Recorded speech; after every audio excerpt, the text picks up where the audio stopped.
One of the easiest European passports just got shut down, and if you had plans to claim Italian citizenship through your ancestry, you may have just been locked out permanently. This is not a rumor, this is not a maybe. Italy quietly tightened its citizenship rules in a way that has already closed the door on thousands of applications from Americans, Brits, Australians, and anyone else who thought they had a clean shot at an EU passport through their Italian grandparents or great-grandparents. But here is what most people are missing right now. There are still 5 countries quietly letting people in through routes that are fully legal, fully open, and in some cases, dramatically underutilized. One of them almost nobody is talking about yet, and by the end of this video, you will know exactly which path fits where you are in life. So first, what actually happened with Italy? For years, Italy had one of the most generous citizenship by descent programs in the world. The rule was beautifully simple on paper. If you could prove Italian ancestry on your paternal or maternal line and your ancestor had not naturalized before your connecting relative was born, you had a claim. That claim could stretch back generations. Some people were tracing family lines back to the 1800s and walking away with full EU citizenship. It was a gold rush, and like every gold rush, it eventually attracted too much attention. By early 2025, Italian consulates were drowning in applications. Wait times had exploded into years, sometimes a decade or more in certain jurisdictions. The courts were backed up. Fraudulent documentation was becoming a visible problem, and Italian politicians were increasingly vocal about what they called citizenship tourism, so the government acted. The March 2025 rule changes introduced what officials described as a genuine link requirement. Suddenly, being able to prove Italian blood was no longer enough on its own. Applicants now need to demonstrate a meaningful, verifiable connection to Italy as a nation.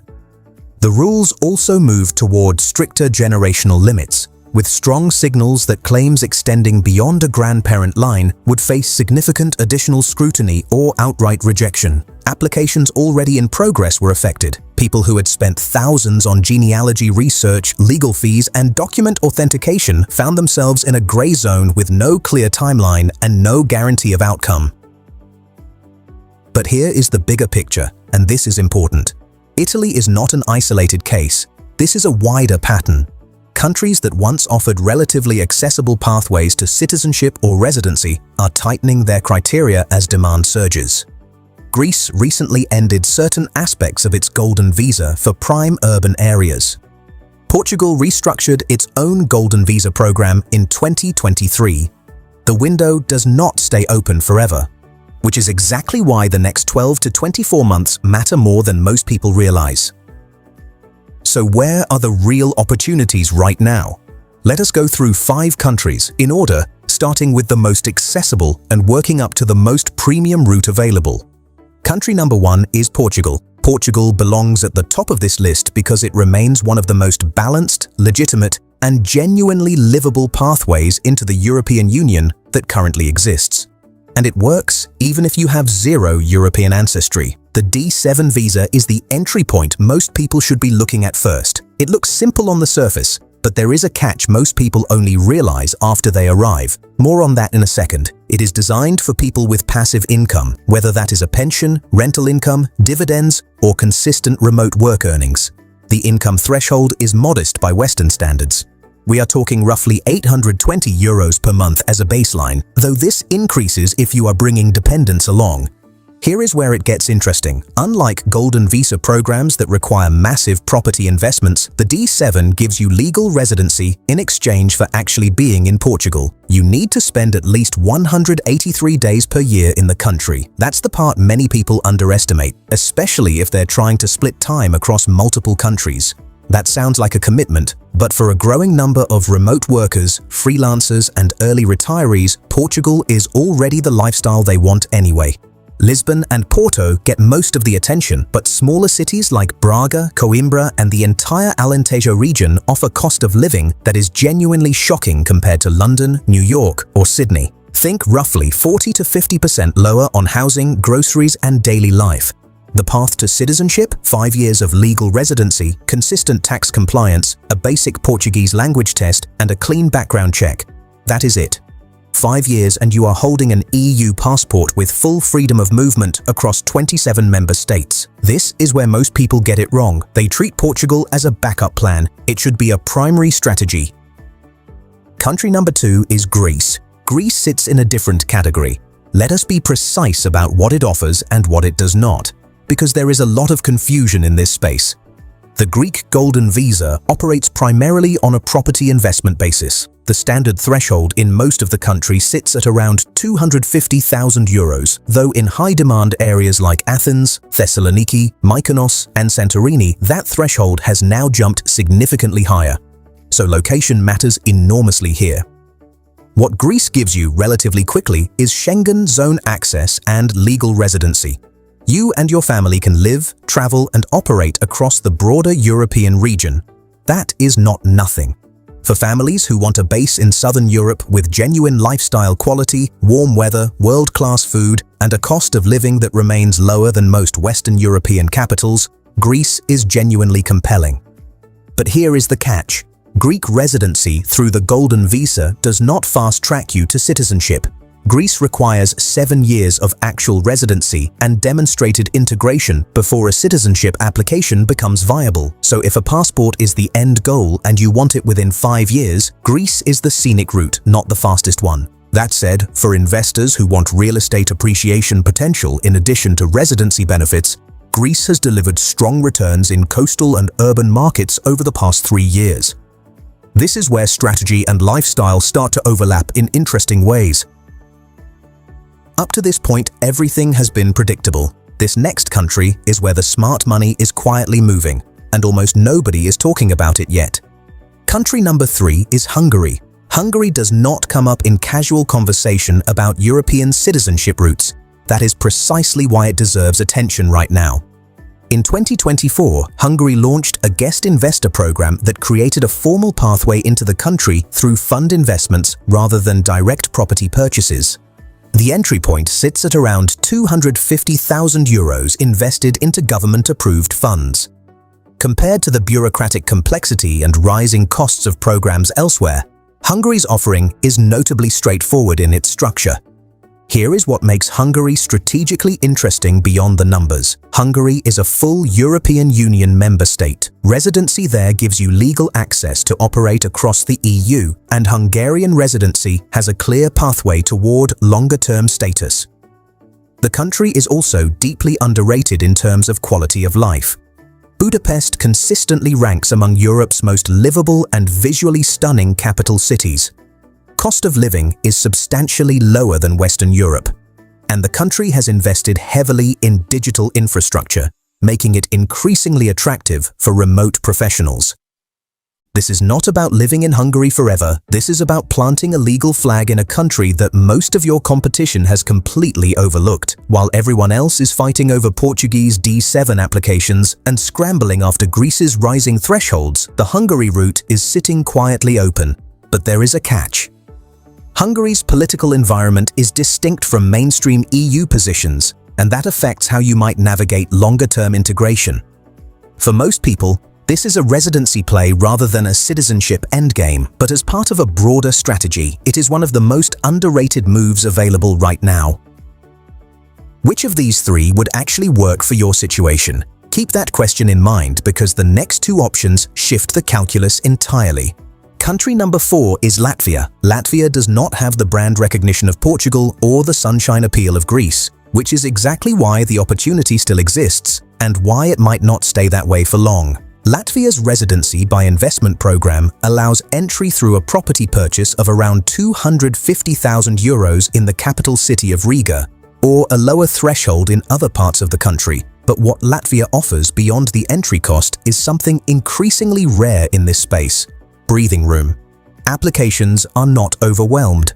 Processing times are relatively fast. The bureaucratic experience is simpler than many comparable programs, and because demand is lower, the level of scrutiny on applications is more manageable than in higher-profile destinations.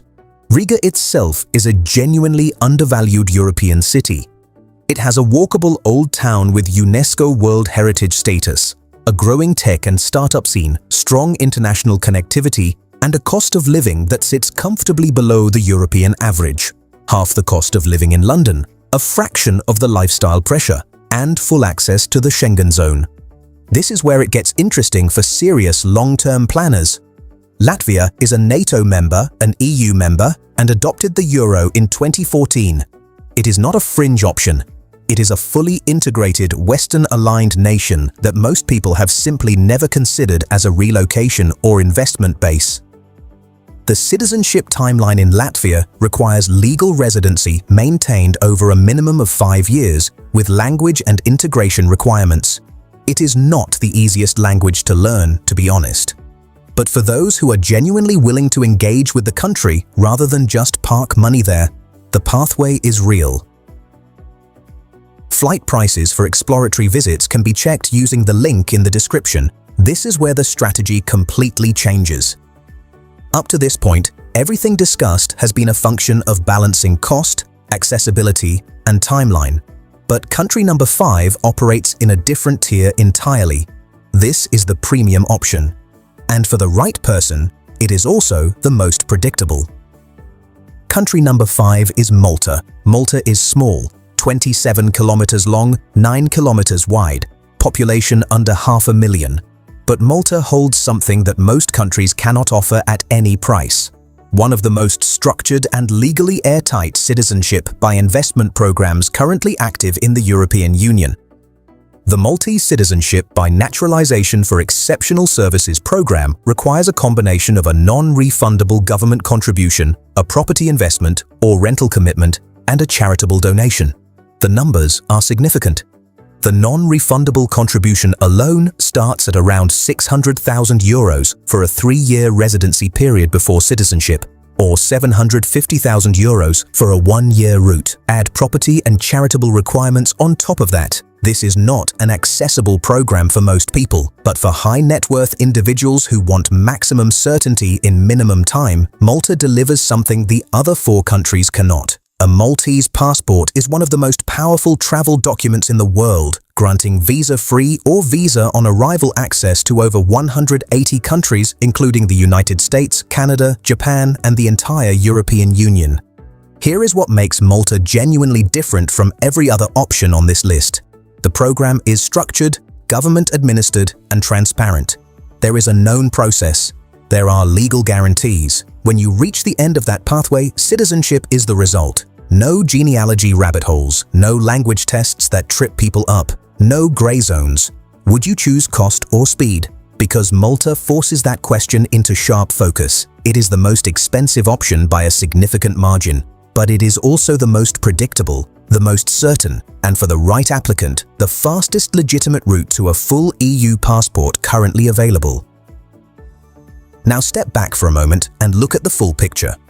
One door closed in Italy, but 5 others are still open right now, ranging from a few hundred euros per month in accessible income requirements all the way up to investment-level plays that unlock citizenship in under 3 years. The range is extraordinary, the options are real, but here is the insight that matters most, and this is something most content in this space completely misses. This is not about picking a country, this is about timing. The Italy situation did not happen overnight. It happened because too many people discovered the route. Demand exploded, governments responded, and the window closed. That exact same pressure is now building on Portugal, on Greece, on the Baltic states, and eventually on every program that starts to attract mainstream attention.